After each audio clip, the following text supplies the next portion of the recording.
Well, welcome and good morning to another edition of Elevenses from Kevin Williams, Survival Skills Rider Training. I'll be talking you through the next 20 minutes or so with some news and views from around the world of motorcycling. What have we got for you in today's show? Well, quite a lot. Tokyo show's been cancelled. Harley cuts have bitten deep into the Euro model range. Norton have their engine has resurfaced as a Zongshen. Aprilia are teasing us with a 660-based adventure bike. Kalashnikov have recreated a classic Russian bike with electric power. And today's better biking tip is a pretty topical one. It's all about riding in strong winds, which we're likely to see this weekend. So grab yourself a biscuit, pull up your chair and settle in. Okay, so just to remind you, there was a special interview on last weekend. If I can just find the right bit of, there we go. Colin Brown. I interviewed Colin Brown of MAG. Our talk was wide-ranging. We covered quite a variety of topics actually in the hour that we were online together. So if you've, if you're interested in motorcycling politics, have a look. Colin's quite an approachable guy, and I think you'll find the chat that we did quite interesting. So that's Colin Brown of MAG. That was last Sunday's Elevenses, and you can find that in here on Facebook or in all the usual places. Right, okay, so what's going on around in the world? Well, the 48th edition of the Tokyo Motorcycle Show, which was originally scheduled to be held in the coming spring, has been cancelled. And this is the first big of the big bike event that was been cancelled 2 years in a row. The original 2020 show was scheduled for March, and it was one of the first events to fall victim to the coronavirus. And with the pandemic still spreading around in many parts of the world, the Tokyo Motorcycle Show Association has unfortunately taken the decision to cancel once again for next year. The organisers still hope that they'll be able to hold the 2022 show. However, having said that, with new models likely to be waiting in the wings, expect to see the show organisers and manufacturers alike working hard behind the scenes to get creative, and you may well see something delivered across the internet at some point. That would be my guess. Another newsworthy item is Harley Davidson. They may be one of the world's iconic motorcycle brands, but recent years they have struggled. The company's failed to create any sales growth over the last 3-year period. And some months back, the company's new CEO revealed the Rewire plan. And that involves ditching new models, which are almost ready for the street. Something I expressed a little bit of disappointment about at the time. But they're also cutting back on the existing range, and the consequences of that plan are now becoming clear. Here in Europe, a dozen Harley models will be unavailable by the end of this year. Harley basically have confirmed that the Sportster lineup won't be updated to Euro 5 standards. And what that means is a dozen or so models that are actually based on that platform, which include the Street 750, the Iron 883 and the 48, will all disappear from showrooms here in the UK, even though those particular models will be available in North America. According to Harley Davidson France, the company is working on a replacement, possibly using the new water-cooled Revolution Max engines, but I wouldn't expect any of those to appear anytime soon. And rather further afield, and just 10 years after their much-trumpeted arrival in the world's largest motorcycle market, which is India, Harley Davidson have announced that they are shutting down their assembly plant and withdrawing from the Indian motorcycle market completely. The plant over there built what are known as completely knocked down kits. So the entire motorcycle was basically shipped in bits to India. But despite appealing to upwardly mobile locals out there, the brand was arguably too expensive, and it struggled to gain any kind of substantial foothold. In the short term, the closure of the plant out there is likely to cost Harley around $75 million. Okay, so don't forget you're watching Survival Skills. Kevin Williams here with Elevenses. You can catch up with this show at 11 on Wednesdays and Sundays, and you can find the show over on YouTube and my coffee page if you missed it live. It's also, of course, here on Catch Up. Okay, so what else?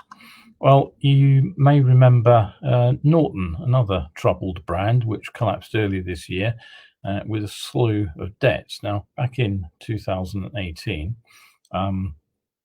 the affordable model, the Atlas 650, was being touted as a potential big seller and the bike that was due to turn Norton's fortunes around. One of the money spinning exercises that Norton had carried out was actually to license that motor to the Chinese giant Zongshen back in 2017. As we all know, of course, the Norton itself, the Atlas 650, never actually made it into production. And as the scale of the financial issues emerged into the open, it was also revealed that the parallel motor had actually been sold off in its entirety to Zongshen. So the chances of the Atlas ever appearing were ever slimmer. So what's been happening then? Well, the fact is, on the far side of the world, the motor has actually appeared in a prototype. Let me just show you that. There it is. I think I showed you this picture once before. That bike appeared in 2019, but what's happened in the last few weeks is that Zongshen have actually updated that prototype and they've revealed the update. And now they're promising that there'll be a 2021 launch date for that model. There's also a Tourer based on the bike, but it looks like the Tourer won't arrive in the European market, but the adventure bike could. And this Chinese version of the 650 Twins expected to produce a decent enough 70 horsepower. That's somewhat down from Norton's claimed 84, and 46 foot-pounds torque. So it should be a reasonable performer. According to information online, the bike could weigh in at around 214 kilograms. That's 473 pounds, which is fairly porky. But that could be dry weight as well. And if so, then the 26-litre tank, which it's claimed to be fitted with, would bump that up quite a bit, around another 25 kilos, in fact. So the bike would be fairly heavy. Hopefully, keeping the weight in check would be KYB suspension and Nissan brake hardware with ABS as standard, of course. Is the machine likely to appear in Europe?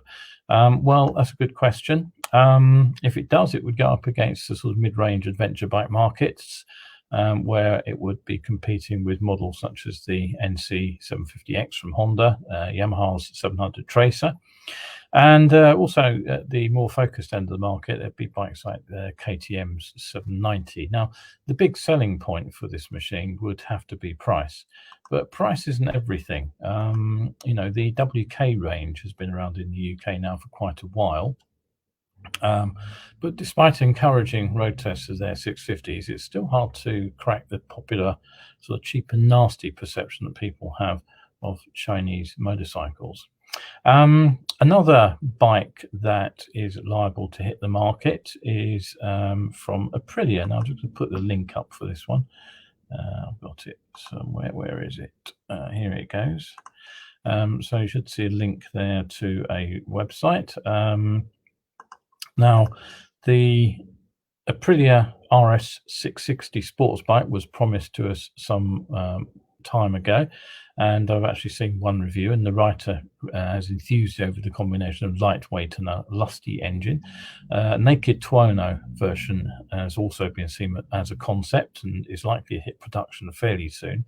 But lurking in the undergrowth, literally, they put it in a sort of a glass case on one of their show stands covered in bushes. A third version seems to be on the cards, and that's a Touareg adventure version. and the test mule has actually now been spotted out on the road. And if you follow the link I just popped up on the comments, you'll find the Asphalt and Rubber site has some spy photos of this motorcycle. Outwardly, it appears to be a little bit more sort of Yamaha Tenere 700 or Africa Twin than the sort of tarmac-oriented versus sort of tracers of this world. So presumably the bike is aimed at the rather more focused off-road sort of dirt end of the adventure bike market. The motor itself is claimed to be half the V4 Superbike engine, and in the sports bike that pumps out around 90 horsepower, which is pretty healthy for a 660. But I would suspect that you'll see a bottom end and mid-range tune if it appears as it seems likely in the adventure bike. It's likely to be fairly high spec in terms of features as well. It may well come with a lean sensitive traction control system and ABS, which is also lean sensitive, and that's all based on a 6-axis sensoring system which is built onto the bike. Asphalt and Rubber predict a reasonable price tag. My guess is that with those features it's far more likely to be pitched at the premium end, but again, it's one of those machines that could well appear on a virtual motorcycle show schedule in the next few months, so keep an eye open for that. Last bit of bike news for today. If I get the right picture up, there it is. Have a look at that. Whoops, there we go. That is a Kalashnikov, believe it or not. You're probably more familiar with the name as being associated with Soviet-era weaponry, but less well known is that their IZH-49 motorcycle was one of the most produced bikes ever in the Soviet Union. And even today, there are still plenty of runners out in the sort of more rural parts of the country. Kalashnikov recently resurrected the basic design, but have stuck an electric motor inside it. So this bike was actually exhibited at the Army 2020 military show, which happened near Moscow recently. And it's got fairly typical lightweight electric motorcycle stats, 95 kph top end, somewhere around about 60 mile per hour mark, and enough battery power to send it around 80 kilometers or about 50 miles. And in line with most of those lightweight electric bikes, it charges from an electric wall socket, so you don't need any special hardware. But here's the bad news: if you're planning on looking for one, you're probably too late. The company's press secretary, Mark Reznikov, says the model was created for motorcycle collectors around the world who are willing to add a newly released electric IZH-49 to their collection. We produced only 49 models, and we don't plan on building any more at the moment. So if you've not already got one in your shed, you've probably missed the boat on that one. Right, okay. I'm going to round off with my topical sort of riding tip. We're heading into autumn, fairly obviously. The temperatures have come down. It's cloudy outside at the moment. There's rain on the way. And this is typically the kind of year when Britain gets battered by storms.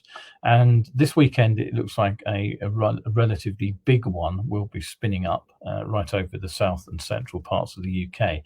The forecast at the moment is for gale force winds and for heavy rain. Now, how do we cope with that on two wheels? Well, staying off two wheels, frankly, is always the best answer if the weather conditions get really unpleasant.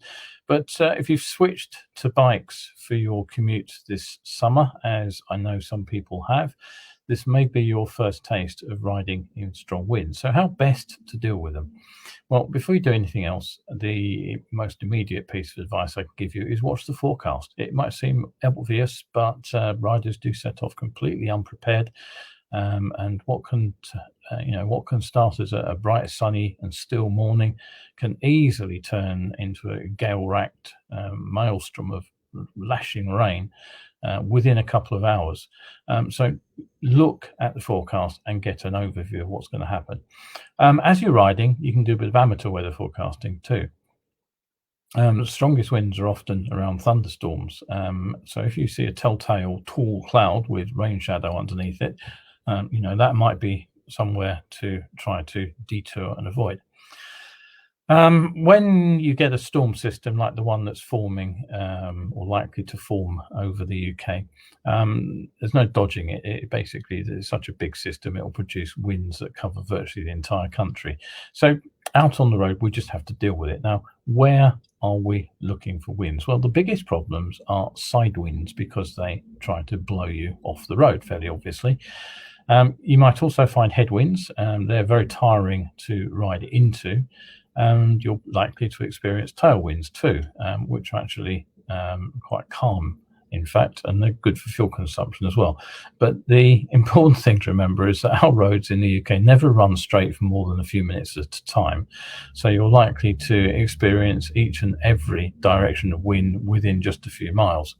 So what you need to do is do your best to plan ahead. Like anything, if you're aware of the problems and you're thinking ahead, they are less likely to catch you by surprise. So where are you likely to be exposed to the winds? Well, high bridges are one thing that should be obvious. They often get closed, of course, on stormy days. Any open roads are likely to be windy, and that includes most of our dual carriageways and motorways, of course. Coastal areas are often storm lashed, and so are mountain tops and to some extent the valleys as well between the mountains get the wind channeled between them. Perhaps less obvious are some of the places where you get more localized effects, such as gaps between buildings and hedges. Now, many years ago, I was riding back from Scotland in what was actually the remains of an Atlantic hurricane, and it was extremely windy. And I can remember coming back down into northern England. I was somewhere up near Consett, and I remember turning a corner, turning 90 degrees, where I'd had a tailwind behind me. And now I was traveling obviously at right angles to that tailwind. And as I came up between a gap in the buildings running down the street, I got caught by a gust of wind that blew me clean out of my lane and up the pavement on the far side of the road. So, you really, really do have to be on the alert for places like that. That was, I was lucky I hit a dropped curb and was able to get onto the pavement in the first place. But obviously I could have been hit by something coming the other way. So watch out where there are any gaps, keep an eye open for them. An even less obvious place is below high rises in cities. You may feel that the wind's effects are actually reduced when you're riding through a town or a big city. But what tends to happen is the higher the building, the more they catch the wind high up. And what happens then is that wind gets deflected down the front of the building and actually blows in the opposite direction at ground level. Canary Wharf can be, surprisingly windy down at ground level on a breezy day. So that's something to think about too. And the other problem is when you pass a big truck. I mentioned that you can be followed by a tailwind and you can almost forget that it's blowing. You'll remember it very, very quickly if you pass a truck, because that bow wave off the truck will get blown in straight back in your face. There are also weird aerodynamics around trucks. If you overtake them, you'll find that there are low pressure zones in alongside them, and then a sort of high pressure again where the bow wave pushes around the front of the truck. And all these can push you sort of back and forth as you're trying to pass. So have a think about those problems. Work out which way you're going to be blown. I've just given you some clues there. If there's a steady gale blowing, then it's reasonably safe to assume that you're not going to get too dramatic effects, but things do change direction, as I've just said. If you know which way you're going to be blown, then it's easier to plan ahead.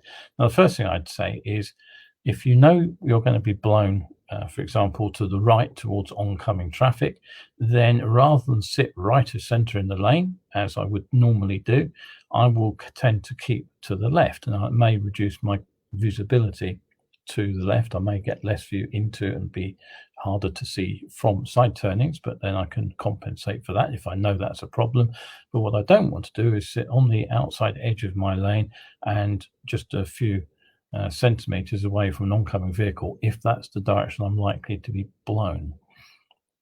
Particularly when there are big trucks coming the other way because of that bow wave effect that I mentioned. The other thing that you can do with the bike is lock yourself into it. Now, my Tips on Tuesday post yesterday, which has got a lot of attention, was all about using the knees against the petrol tank. And this is, again, one of these times when it's really, really important to lock ourselves on and brace ourselves on the bike with our knees. And what we need to do, as I explained, is keep everything from the spine upwards loose. So our shoulders have to be able to sway around, and that means our arms and our hands can stay loose. And if that happens, if we can achieve that, should the bike be buffeted around, should our body be buffeted around by the wind, we won't feed that straight back into the steering. But if we're hanging onto the bars for dear life to try to stay on the machine, the problem is that as we move, so do our hands, and then so do the handlebars. And then we end up wobbling and weaving down the road. The bike is a lot more stable if we can sway on top of it and not feed that back into the bars.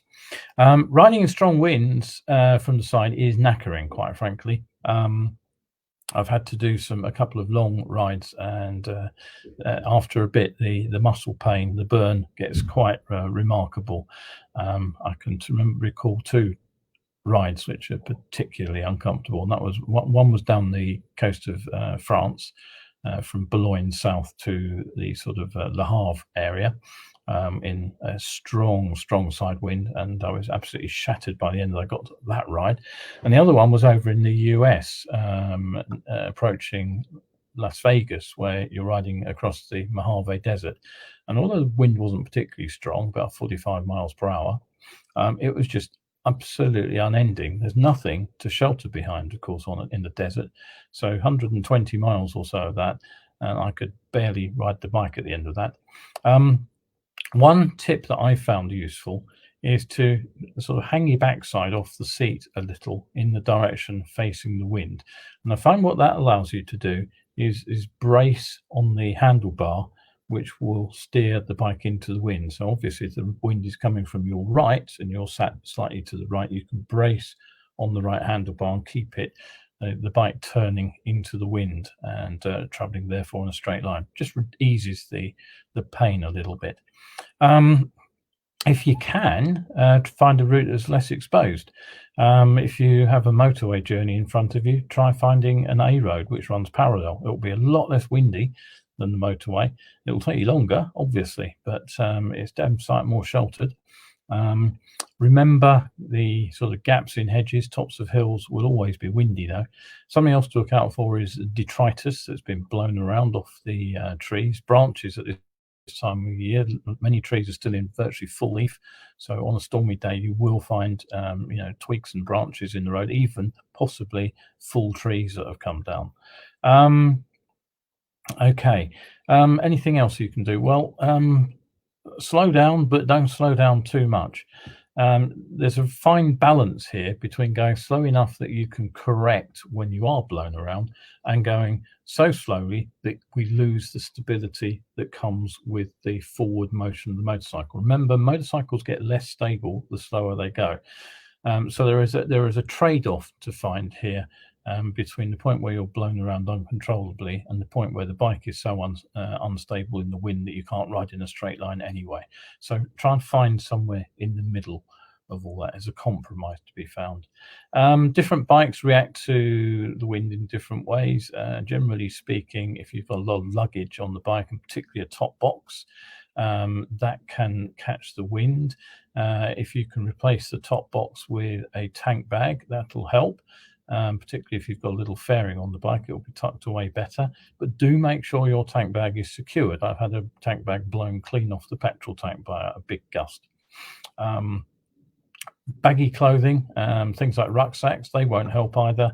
If you're one of these people who rides with a hoodie under their riding kit, for God's sakes, put the hood in to your jacket rather than have it dangling over the top, because it will catch the wind and it will blow around like nobody's business. Okay, so anything else to say? Well, that's really it. Riding in strong winds is not fun. Riding in strong winds and lashing rain is even less fun. And if I could, I would leave the bike behind. As a courier, I didn't always have that opportunity. But, just knowing some of these little tips did actually make some of these rides survivable. So, yeah, use your use your noggin, plan ahead, look ahead, think how you're going to deal with it, and it becomes a lot less scary. Right, okay, that's it for today. If you've enjoyed the show, don't forget you can pop over to my coffee page and you can become a supporter over there, and you'll find a lot more content on all sorts of better biking topics over there. So, right, thank you very much indeed for tuning in. I'll be back on Sunday with another show, and I hope I'll see you then. Bye for now.